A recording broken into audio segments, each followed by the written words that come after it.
ಲೋಕಸಭೆಯಲ್ಲಿ ನೀಟ್ ಅಕ್ರಮದ ಗದ್ದಲಕ್ಕೆ ಕೋಲಾಹಲ. ಪರೀಕ್ಷಾ ತಿದ್ದುಪಡಿ ವಿಧೇಯಕ ಮೇಲಿನ ಚರ್ಚೆಗೆ ಅವಕಾಶ. ಅಮಿತ್ ಶಾ ಉತ್ತರಕ್ಕೆ ವಿಪಕ್ಷಗಳ ಆಗ್ರಹ. ಸಂಪುಟ ಪಟ್ಟಿ ಫೈನಲ್ ಆದರೂ ಪ್ರಮಾಣ ವಚನ ಡೌಟ್. 2 ದಿನ ಸಿಗಲ್ಲ ರಾಜ್ಯಪಾಲ ಗೆಹ್ಲೋಟ್. ಮಧ್ಯಪ್ರದೇಶಕ್ಕೆ ತೆರಳಿದ ಗವರ್ನರ್, ಆಕಾಂಕ್ಷಿಗಳಿಗೆ ನಿರಾಸೆ.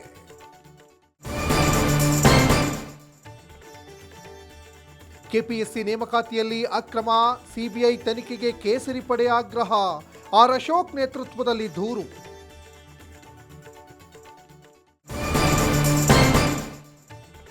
ರಾಜಕೀಯದಲ್ಲಿ ಸಿದ್ದರಾಮಯ್ಯ ನಿವೃತ್ತಿ ಸಂಚಲನ. ತಂದೆಗೆ 80 ವರ್ಷ ವಯಸ್ಸು, ವಿಶ್ರಾಂತಿಯಲ್ಲಿರಬೇಕು. ಅವರು ನಿರ್ಧಾರ ಬದಲಿಸಿಲ್ಲ ಎಂದ ಯತೀಂದ್ರ.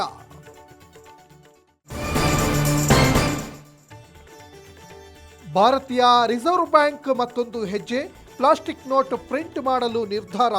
10-20 ಮುಖಬೆಲೆಯ ಮುದ್ರಣಕ್ಕೆ ಪ್ಲಾನ್.